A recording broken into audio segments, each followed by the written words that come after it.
back and forth, from one dream to another. The difference is starting to become harder to notice. After all, only in a dream can you just transport yourself from one country to another, right? Yet that is what has happened. We are in Russia now. Close to more secrets. There is an aura of misery in this city, but I don't have time to focus on it. No. Getting into Kelenka's palace isn't going to be simple, of course. Nothing ever is. But we are so close now. So close to one of our impossible goals. That is all I have time to think about now. I can't worry about myself. I can't worry about that icon. The one that looks like me. What does that even mean? No. No time for distractions. I must focus. The way forward is all that matters now. This is Red Moon Roleplay.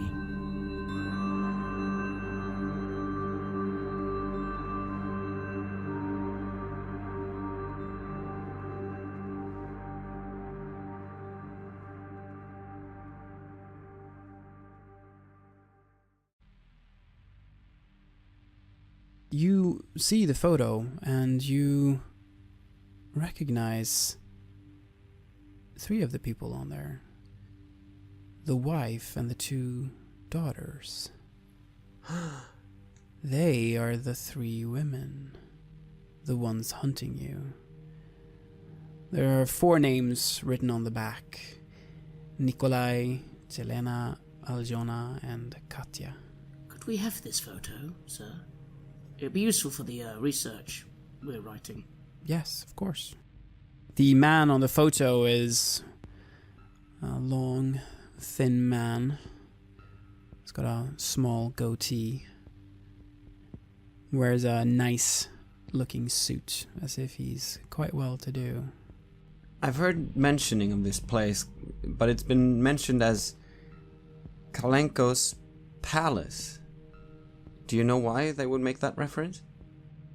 The family was a rich one. They, I believe they came from Ukraine. There was some kind of heritage issue there, where they lost the lands that they were in control of.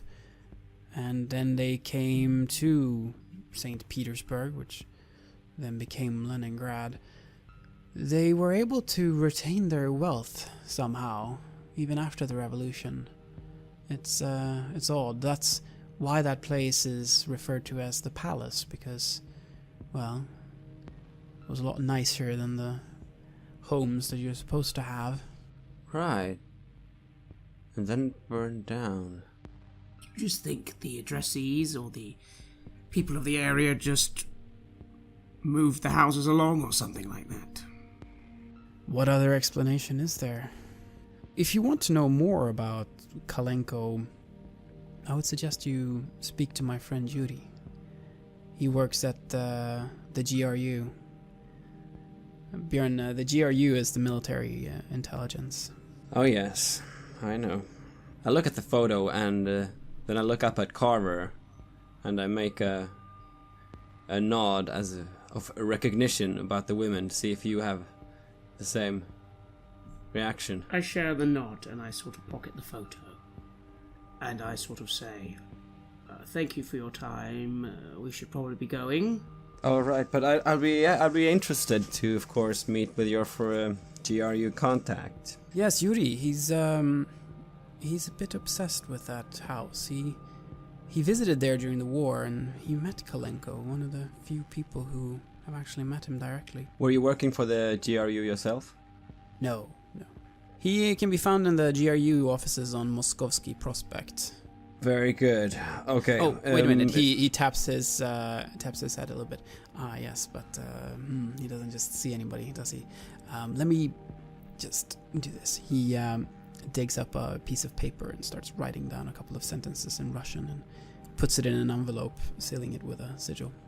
Give this to the guard by the gate and wait. And Yuri will see you then. Fantastic. Well, that's very much appreciated. I sipped the rest of my vodka. This was very good and very well needed today. Yes, it feels nice. It warms from within. Well then, we'll be on our way. I reach out my hand and say thank you for helping us out. I hope you find what you're looking for, comrade. I hope we all do. Likewise, comrade. And you leave the Home for Veterans facility. Moskovsky Prospect is not particularly far off. You can catch a cab to get there within 10 minutes. Carver, there is something that maybe you should know. I draw a deep breath. I never was in the Swedish military service. I hardly ever were in Sweden at all. And my real name is not Björn. My name is Barricade. Barricade Kutsiev. I used to work for the KGB. I worked in Russia. I worked in the States. And well, as an ex-KGB, yeah, well, you never really leave, don't you? Or do you? It's hard to be back here. And I know you have no reason to believe me after all this, because maybe I should have told you this ages ago, but it's a life that I left behind. Ooh, I start shaking a bit.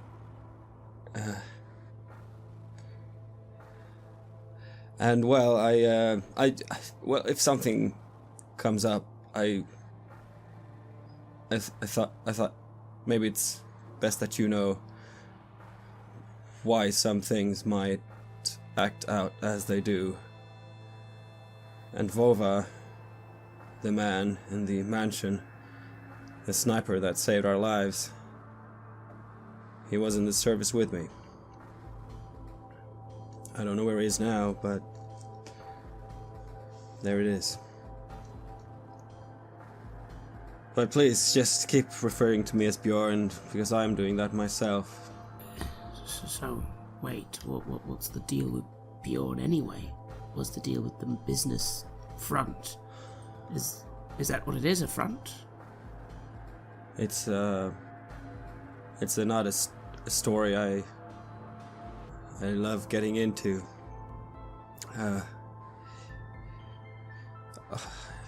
I look at him as if, does he really want to know? Huh. At least that's why you've been able to get all these guns, I suppose. Yeah, well, old contacts die hard, as do habits. I am familiar with the GRU, as I suppose you are, but in another way. I don't think anyone recognized me or anything like that, but... It's just something to keep in mind, I understand. Well, I'll leave that to you then. I mean, this photo could be what we need, but extra information perhaps? You can make the call on that. I don't want you getting involved in anything you don't want to.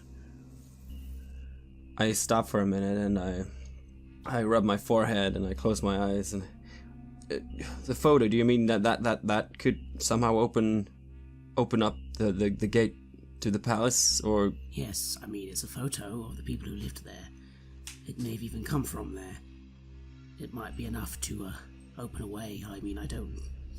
It's not an exact science, as you can imagine. Although lately, most of my hunches seem to have been working. Who knows, maybe this hunch will work as well. Yeah. Well, I think we should gather any information we can first. I don't want to go back there and just face up with another concrete wall. I look around for a taxi. You find a taxi and you arrive at the GRU's headquarters on Moskovsky Prospect. The GRU is the Main Intelligence Directorate, the military intelligence service, and, well, a very powerful rival of the KGB. They were friends, but at the same time, very far from friends. You often ended up having your operations interfere with each other, and it was close many times that the situation got out of hand.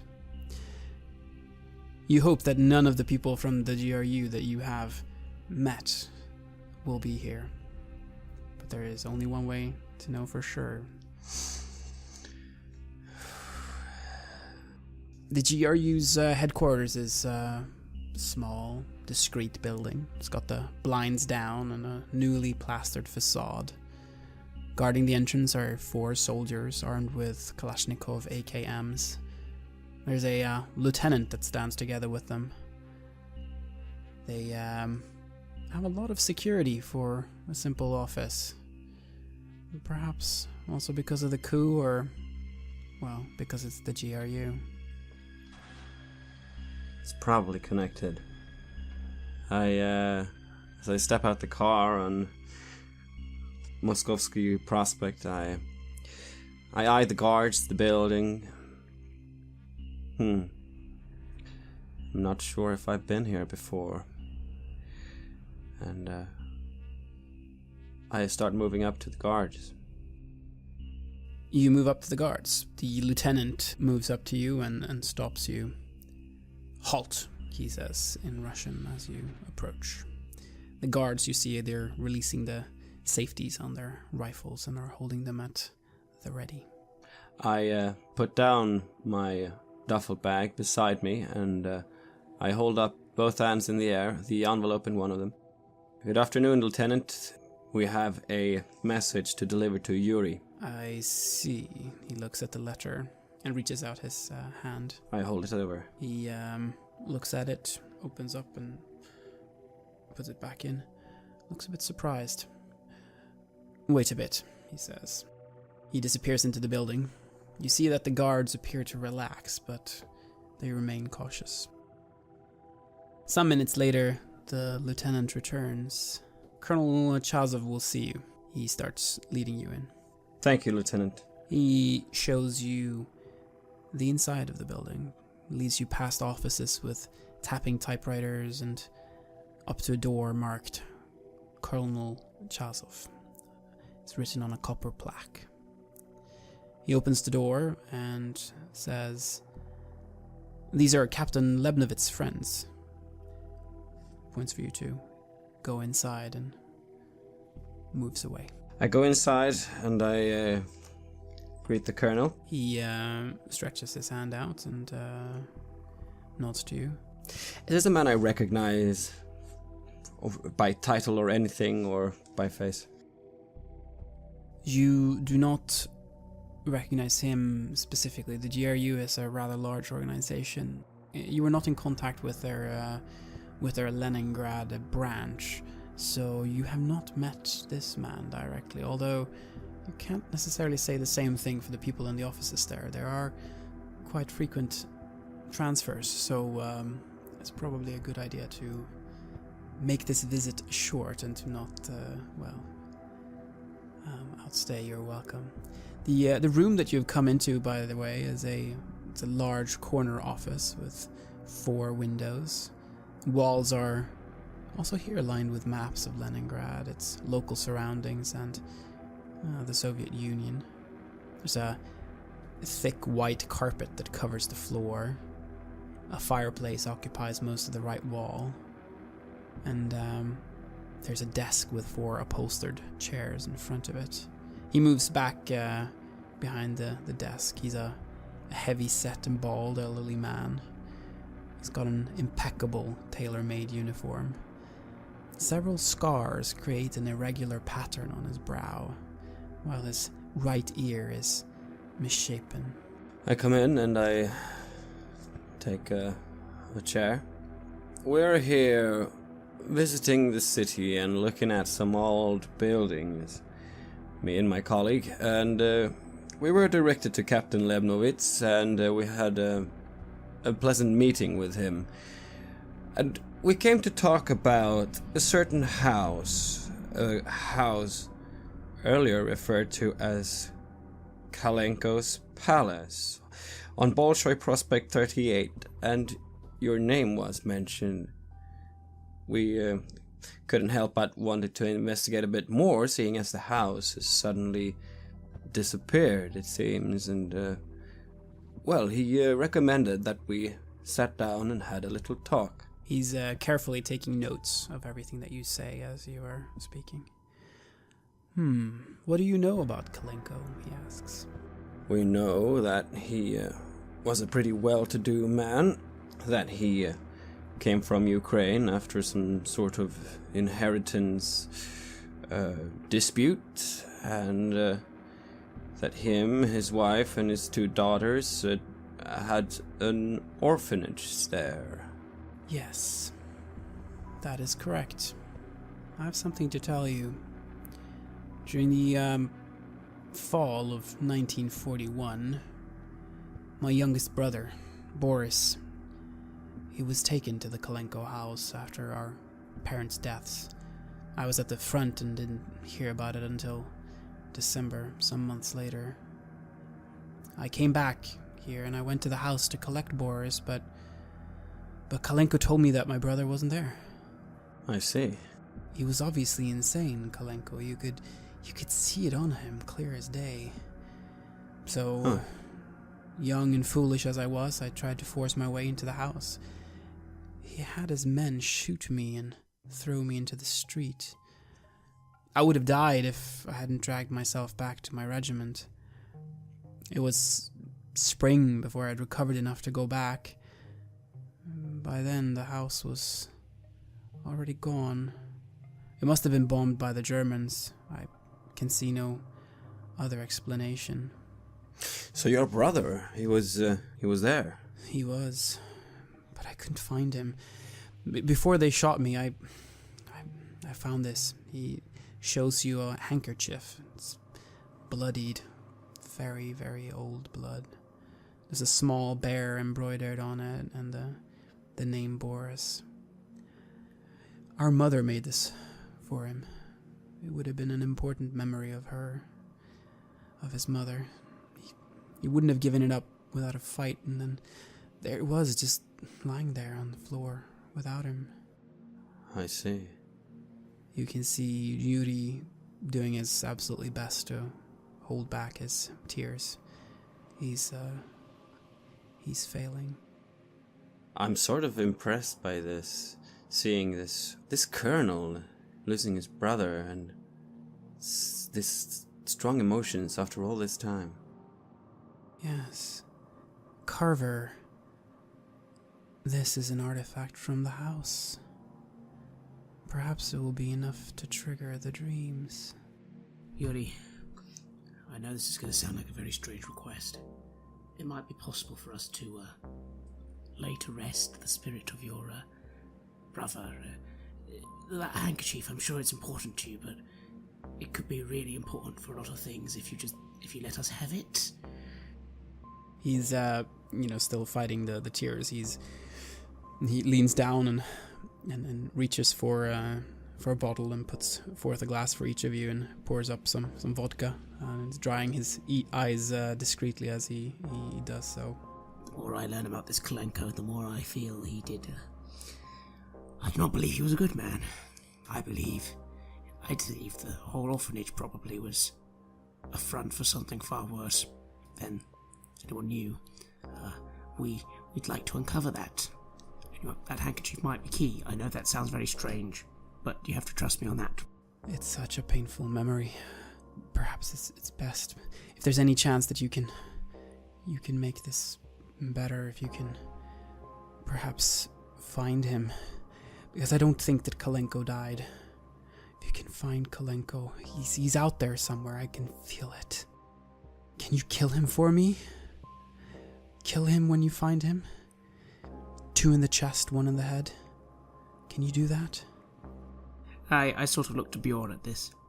I sit there and it's strange, but being here and seeing this and being in this circumstance sort of straightens my back.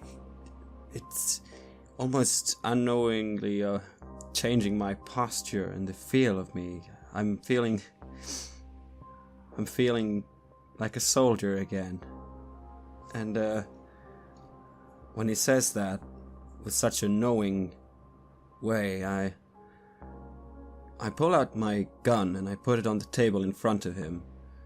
And I look into his eyes knowingly and then reach out for his hand.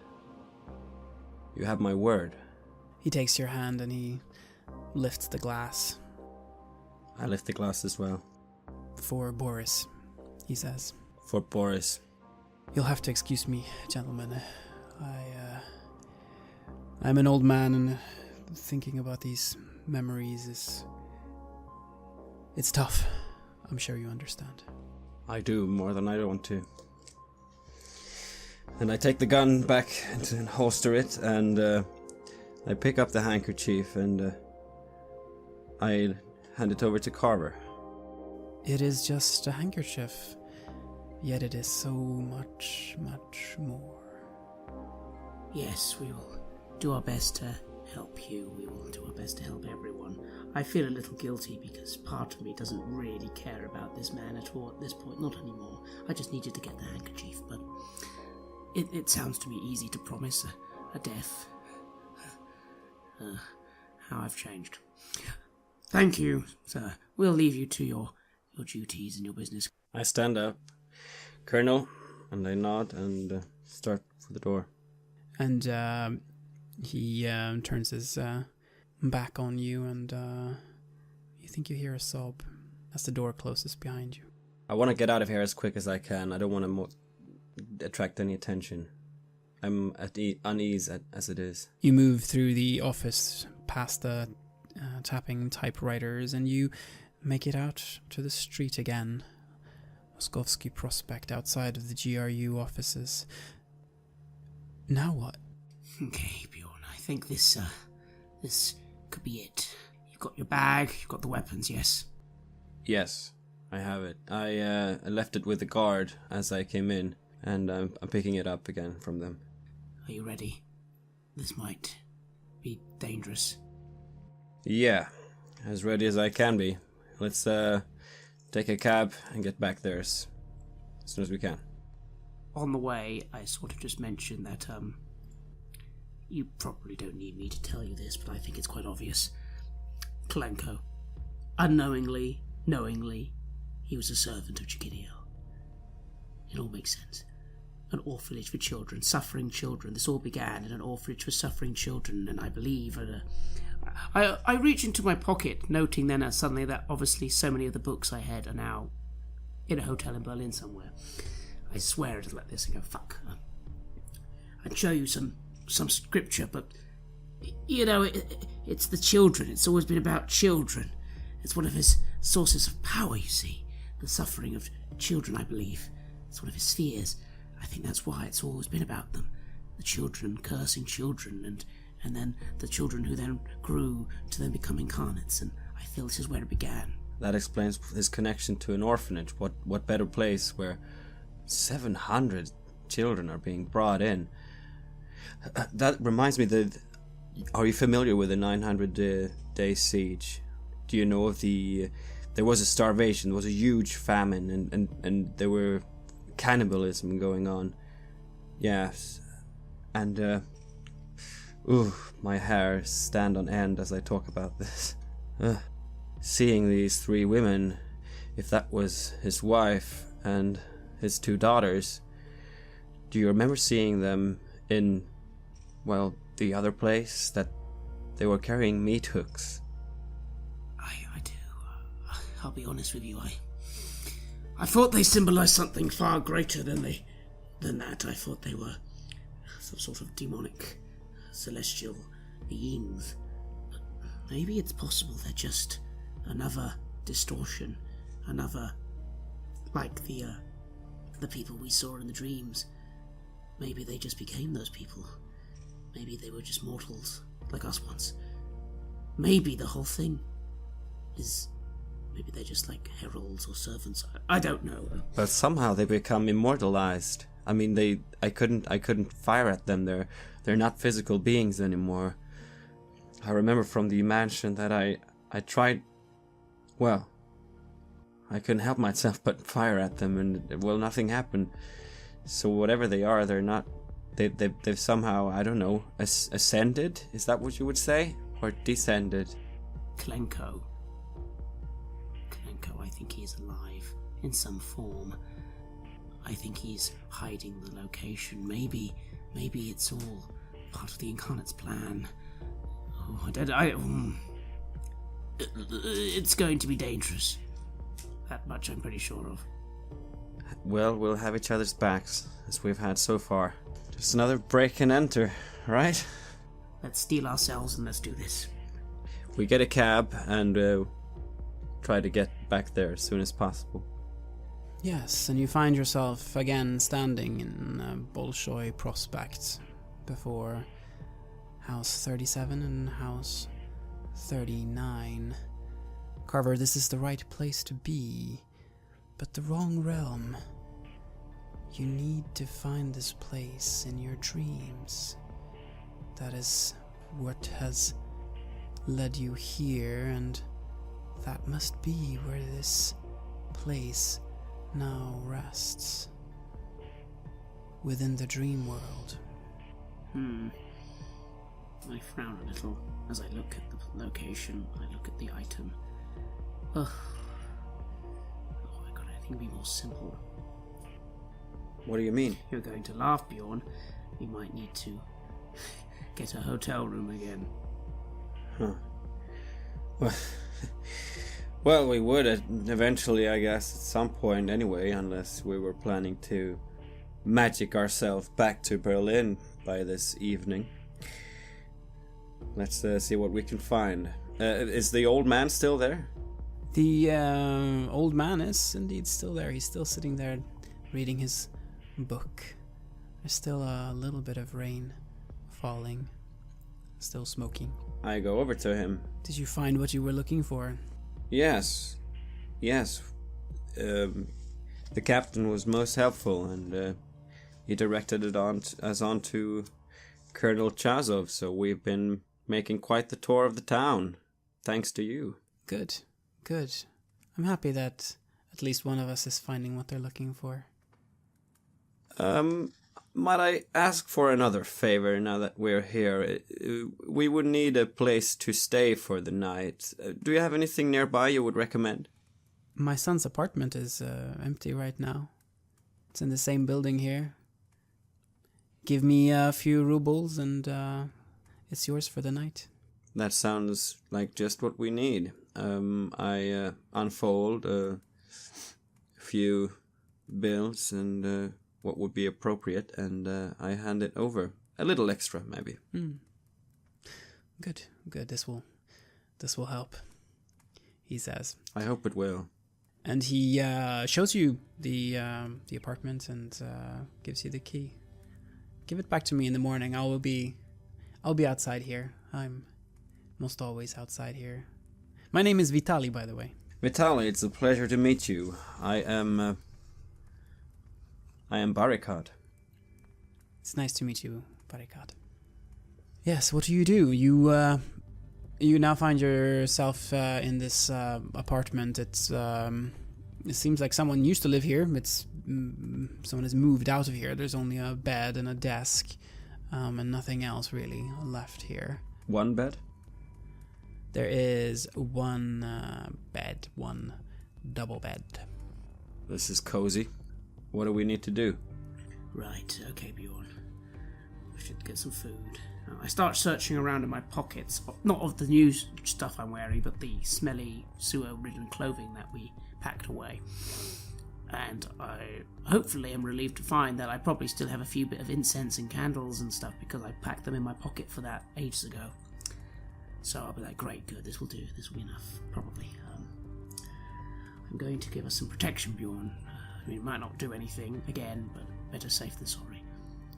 And around, like, a resting area, I sort of start drawing arcane circles and the glyphs, runes. I'm probably mixing several cultures worth of mythology here, but I just think the more the better. I observe and I look at what he's doing with fascination. Being a bit tired though, I sit down while I look. I'm just trying to strengthen our connection to this world, this reality, just in case. Do you think you'd be able to pull the colonel in there? Do you think it'll help him? Do you think it would be helpful for us to have him there? If he wants revenge. I blink a little at this. And I kind of go, I hadn't actually even thought of that. It might be really bad for him though. Are you sure? I don't know. Could be either bad or good. I mean, he did want... I mean, this is apparently a big thing for him. Still, maybe it'll bring him in as young and he'd be I don't know, an asset. Alright, I could try, I suppose. Okay. I go around, finishing touches, candles, some of the last bits of incense I have, and then I place the tissue sort of in the centre. I get on the bed. I'll lie down next to you and we'll see what happens. I take in some deep breaths of the small amount of incense now, flooding the room. Not too much, just a little. And I just then focus, trying to fall asleep, and picturing the address, the handkerchief, and then the colonel. And I see what happens. You are met by the dream world. At some point you fall asleep, and you find yourself standing before a plain grey-brown stone building with a shabby facade, tall windows, heavy curtains that cover all of them. The double oak doors are closed, and the house emits a cold, unpleasant feeling. The sign on the building says that this is Bolshoi Prospect 38. Everything else around you is dark. There is only the house in a sea of darkness. I look around a bit uneasy, thinking of our last time when we were running through the city and we were faced with these visions of our parents. But no such things. No, they are not here. But you are not as you are in the real world. You are again 10-year-old children dressed in rags. Pyotr's doll rests in your hands, Bjorn. Do I see the colonel anywhere? I've tried to focus on him. Perhaps inside? Well, I mean, I could force the issue a little and try and, now we're here again, bring that focus that I have in the dream realm. So I'll roll for that. So I get 10. I focus, bringing ourselves into the dream. We look our normal selves, no more, no less. I mutter to myself enough of these goddamn feelings of inadequacy dream wants to put on us. And I mention to Bjorn he's inside. Somewhere. You ready? You can't give me a weapon, can you? Maybe I could take it from someone. Give me a moment. One thing I wanted to mention before we go in. Remember, I sort of moved the back of my neck. I imagine, even in a dream, feeling that horrible, scabby mark. Yes? Yeah. Yes, you can feel it. It is there. I believe, though I may be wrong, that this will be a Chigidial realm, a Chigidial location. And to his followers, we may appear to be one of his, unwillingly or not. Maybe some subtlety could go well here, Bjorn. Do you think you can do that? Well, let's try to, yes, be subtle. Let's try to be a part of what's going on. It won't be pleasant, but I feel it might then let us at least get really in and find what we need before we have to take action. Otherwise, I have no idea what defenses we could be trying to force our way through. Okay.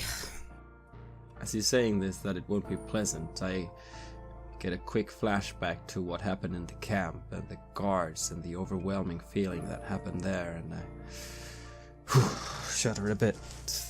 I go to the doors, or I assume the entrance, and I push them open. And as I do so, I try and, even though I'm feeling completely against it, I try and exude a level of supplication.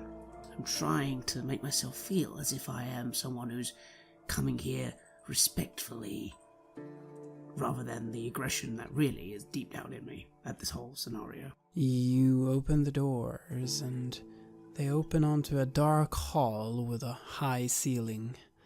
The plaster is flaking off the walls. The floor is covered with a threadbare oriental mat. Paintings of noble ancestors are hanging on the walls. There's stairs that lead to an upper floor, while open doors on the left and right lead to the rest of the house. The illumination is faint and uneven, provided by naked light bulbs in the ceiling. A weak breeze carries the smell of ashes and blood. There's someone waiting for you here. A long, thin man with grey hair and a small goatee approaches you. He's dressed in a tattered, dark suit. You recognize him. This is Nikolai Kelenka, appearing as he did in the photograph that you saw. "Here you are," he says. It is time. I try to sound confident. "You have been searching for me." Yes, we've been looking for this place a long time. What are you doing here? "This is my home. This is my everything. This is all that remains now. This memory, or, well, whatever it is." And your wife? Your daughters? "How much do you know about what has happened?"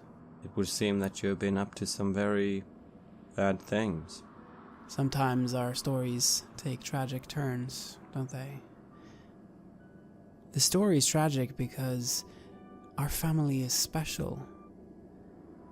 For as long as any one of us can remember, we have possessed an old book, written in a nearly incomprehensible text. Early Armenian, according to the family legend. We called it the Black Bible. Whenever the family encountered any kind of danger, the patriarch would take out the book, read a few chosen passages, and cut his hand and allow the blood to drip on the book's leather binding. It would soak in and disappear. A few hours later, a stranger would appear at the house and would offer his help. When the danger had passed, the stranger would disappear. In thanks for his assistance, we would give the stranger some of our servants. They would never be seen again, and the problem, whatever it was, would be solved. This is how we kept our wealth and privilege following the revolution. Can I attempt to read this person? Yes, you can. Because I'm feeling a little suspicious. I'm wondering, this wasn't the confrontation I had in mind. I mean, I know we've come in subtly, but he's sharing information quite easily. I get a 1, 2, 3, 4, 5, 6, 7. I get an 8, which means I accidentally reveal my own intentions to the person I'm trying to read. Tell him what... So yes, I was quite clearly... I'm suspicious and wondering why he's helping me. I express it by sort of like, you're being very forthcoming. Why? And I kind of perhaps they have a hint of aggression there, making it a bit too obvious. They kind of go, I try and cover it up, but obviously it's too late. There is no one else for me to tell this story to. I believe history will remember me as a bad person, as someone who committed unspeakable acts. But I would like to know that there's at least someone out there who knows what really happened, and who knows that it wasn't me, that it wasn't me who did these things, that I was forced. Yes. Don't you see? You were forced to make an orphanage of children who you would feed off their suffering and curse. What happened to the children? You can't possibly have used all of them for these sort of interactions with a stranger. You know what happened during the war, right? The Germans, they were bombing the city. Entire neighborhoods were destroyed and we were all starving, so I used it. I used the Black Bible. I'd used it before. In 1937, during the purges by Stalin. I had to sacrifice my daughter then. I had to give something important. Don't you understand? Your own daughter? Yes. And during the war, I had to use it again. If I didn't, we would have all died.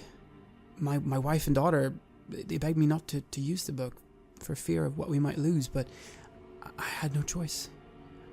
I read the passage that my father told me was the most powerful, the most dangerous. I drenched the book with blood, watching it disappear into the black leather binding. I remember the moon turned black over the city that night. There was a man that knocked on our gate the following morning. He introduced himself as Ivan Sergeyevich Pogodin, a distant relative of ours from Yaroslav. I greeted him with a warm embrace, and he settled here. He used my contacts to join the council and the administration. He took complete charge over the family. I couldn't stand up to him, and it felt nice to not have to be the one to lead them through these dark times, to not have to lead them through all this suffering. Pogodin, he put my wife to work in the black market, and he took my daughter as his mistress. My father was thrown out of the house. I gather he must have died out there. I was his servant. One day he asked me to perform a ritual, one with soot and blood. The ritual was supposed to be performed on Alexander Garudin and Yuri Ignatiev, two prominent party members. I had no choice. I lured them down to the basement. I chained and handcuffed them. I then sacrificed my daughter to sanctify the basement, smeared her blood over the walls and floor, and then I made them consume her intestines. He's saying all this very matter-of-factly. You had no choice, you fool. You say you did this all for protection of your family. You destroyed your family, bit by bit. You could have killed yourself, or tried to kill this Pogodin. Those were I hold choices. up a hand. Carver, please. Are you familiar with Ivan Shizenko? I have heard that name before. There was a priest by that name. After the ritual, I know that those two men, they were alive, and I had served Pogodin. Garudin, he was responsible for the care of Leningrad's orphan children, and my home became one of Leningrad's largest orphanages, and there was hundreds of children brought here. They got enough food to survive, but he made us torture them. He said we should. They turned into monsters that would stalk the streets of the city and steal and to murder. And then he made me sacrifice my wife. He said he would bring back my daughters, and it did. It did, but they were changed. They were no longer human, but they were not dead, and that brought me some comfort. That is when the priest came to the house. I would not normally let in outsiders, but there was something strange about this man, something oddly compelling, so I let him in. The servants threw him to the mad children so they could kill him, but the children didn't touch him. They didn't dare to do it. Pagodin came and he broke the priest's back and threw him into the street. Then he punished me. I don't remember anything after that really, only the ground shaking, violent screams, and a darkness that seemed to last forever until now. I had a very long time to think about what I had done. And what do you think about what you have done? I think you're right. I think I should just have killed myself and spared everyone the suffering, but what would have happened then? Would they have survived without me? I can't know. I turned to Carver. This was basically the summoning then, I guess, the first creation. If Jagirio came to be during the war, this must have been through this Pagodin and these rituals that he made. Maybe. So you have no idea what became of this Pagodin? No, but I know where you must go. I know what you're looking for. How do you know that? I can see it. Your face tells the entire story. So you know we're looking for the incarnates that... I don't know if Pagodin laid the groundwork, but then that would come from the children that we would... that we would then complete the circle and bring into the world. I don't know about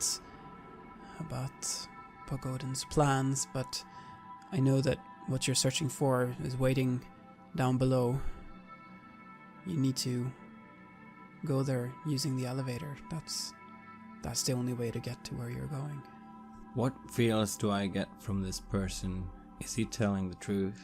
Roll for read a person. I roll a 7, so basically what happened with Carver is the same there.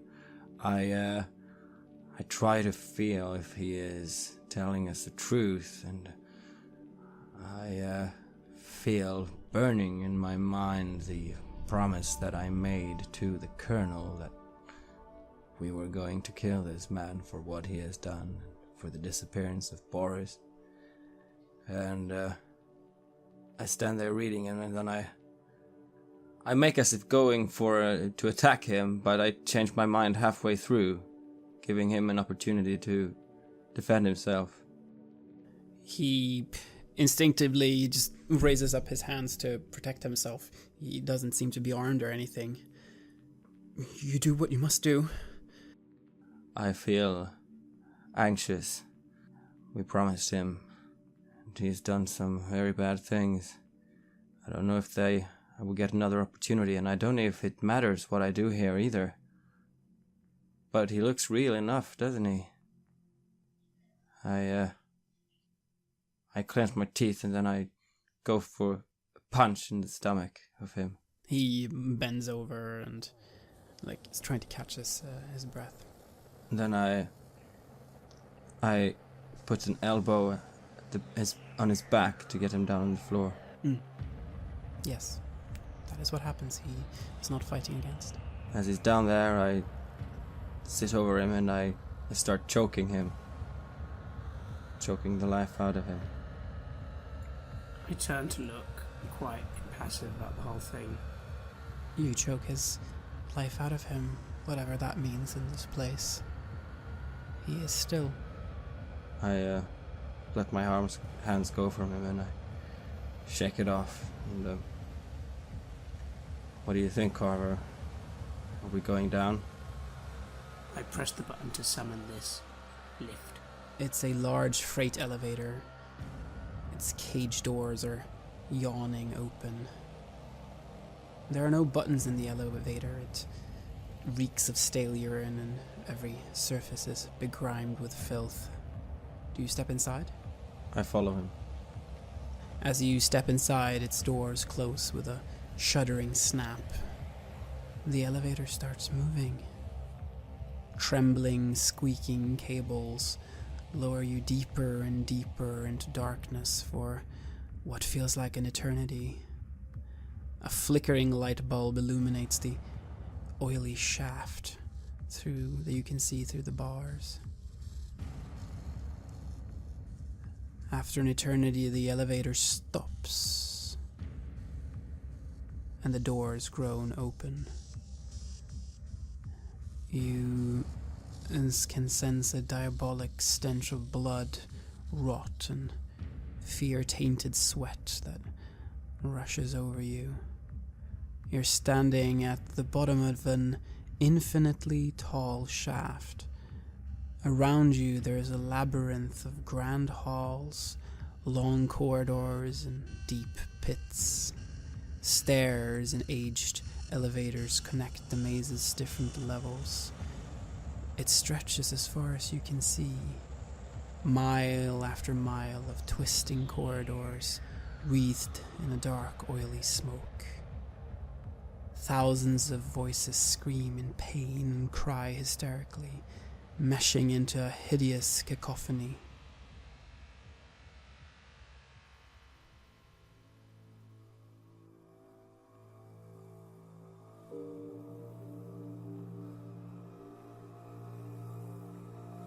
You have listened to an episode of Red Moon Roleplaying, where we play the campaign The Black Madonna for the tabletop role-playing game KULT Divinity Lost.